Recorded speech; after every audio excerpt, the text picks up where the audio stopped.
Hello বন্ধুরা, আশা করছি সবাই ভালোই আছো। আমার নতুন ব্লগে তোমাদেরকে স্বাগত। কাল ক্রিসমাস, তাই তোমাদের সাথে শেয়ার করব কেক বানানোর চলো এবার দেখে নিই কী কী লাগবে। কাজু, আলমন্ড, কিশমিশ, চেরি, এগুলোকে ড্রাই ফ্রুটসগুলো নিয়েছি। নাটসের মধ্যে দেবো গুঁড়ো চিনি, এটা হচ্ছে ভ্যানিলা এসেন্স। গুঁড়ো চিনিটা ভালো করে মিক্সিতে গুঁড়িয়ে নিতে হবে। এরপরে দেখো নিয়েছি বেকিং সোডা, ঠিক আছে, আর নেব বেকিং পাউডার। আমার বেকিং পাউডারটা কেনা ছিল, তাই কৌটোর মধ্যে আগে থেকে ভরা রয়েছে। এছাড়াও দেখো 1 কাপ দুধ নিয়েছি, যেহেতু এগলেস তাই দুধটাকে আমি ওই লেবু দিয়ে ওটাকে বাটার মিল্ক বানিয়ে নেব। আর এইগুলো হচ্ছে টুটি ফুটি, এগুলোকে ডিপ করে রেখেছি। আর যেটা লাগবে ময়দা, গুঁড়ো দুধ, ঠিক আছে, আর মেল্টেড বাটার। এবার আমি এগুলোকে মিক্সিং করছি। দেখো ময়দা নিয়ে নিলাম 3 চাপ, এবার নিলাম 2.5 চামচ চিনি, ঠিক আছে।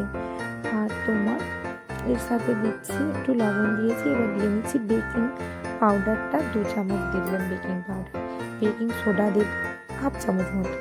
আর ওই বাটার মিল্ক যেটা, ওটা লেবুকে দিয়ে মিল্কটাকে ভালো করে ফেটিয়ে নিয়ে এটাকে একটু পরে মেশাবো। এর মধ্যে গুঁড়ো দুধটা দিয়ে নিলাম।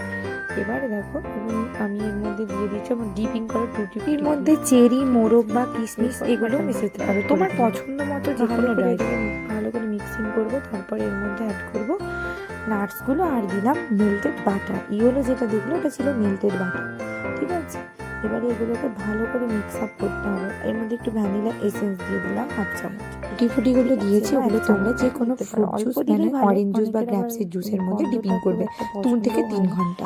এটা দেখো, এটা দিচ্ছি আমি ক্যারামেল। ক্যারামেলটা কীভাবে বানাবে দেখো।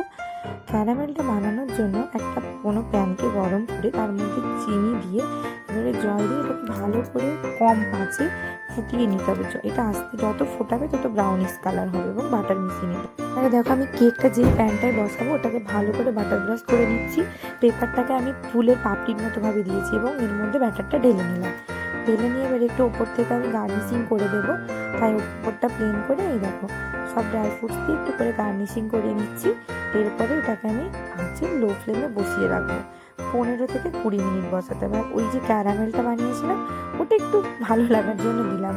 এবারে ননস্টিকের কড়াটা বসিয়ে আমি এটাকে গরম করে নিলাম, দিয়ে এটা দিয়ে দেখো এটা খুলে একটু উপর থেকে দেখে নিলাম এটা কতটা হয়েছে।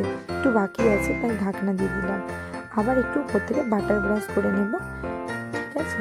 এরপরে কিছুক্ষণ ঢাকনা দিয়ে তারপরে কেকটা আমি নামিয়ে নেব।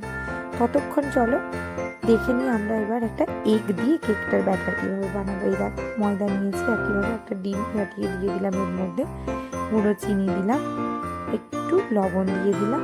এরপরে দেবো বেকিং সোডা আর baking powder. Baking powder Amul দুধটা দিয়ে দিলাম, গুঁড়ো দুধ।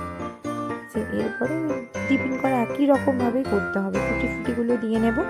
এরপরে দিলাম মেল্টেড বাটার, এটাকে ভালো করে মিক্সিং। এটার মধ্যে যেটা অ্যাড করেছিলাম সেটা হচ্ছে চকলেট জুসটা। যেগুলো বাচ্চারাও খায় অনেক সময় চকলেট ড্রিঙ্কে, ভালো লাগে।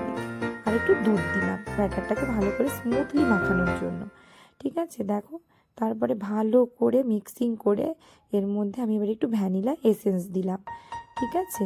এবার দেবো একটু কফির ডাস্টটা দিলে না খুব স্মেলটা ভালো হয়। এই নাটসগুলো দিলে আরও অনেকে তোমরা এর সাথে দারুচিনির পাউডার অ্যাড করতে পারো, ওতেও কিন্তু খুব ভালো একটা স্মেল আসে। আমি ছিল না বলে দিইনি, তোমরা দিতে পারো, ঠিক আছে। এবার এটা আমি ডবল লেয়ারে করেছি। ভেতরে একটু চকলেট জুস দিয়ে একটা লেয়ারে ড্রাই ফ্রুটস, বেদানা সব কিছু দিয়ে আবার বাকিটা ওপর থেকে দিয়ে নিয়েছি। এরপরে ওপর থেকে সাজিয়ে নিয়ে এটাকে ভালো করে প্লেন করে গার্নিশিং করে, ঠিক আছে, একইভাবে রেডি করে নিচ্ছি। ওই কেকটা নামিয়ে নিলে আমি নেক্সট এই কেকটা বসিয়ে নেব। তোমরা কিন্তু সবাই বাড়িতে এগলেস এগ দুটোই ট্রাই করো, এবং আমাকে কিন্তু জানিও যে আমার রেসিপিটা দেখে তোমাদের কেকটা কেমন হয়েছিল।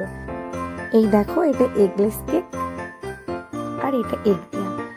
সবাইকে জানালাম মেরি ক্রিসমাস। সবাই ভালো থাকবে, সুস্থ থাকবে। আবার দেখা হবে নতুন একটা ব্লগে। Thank you.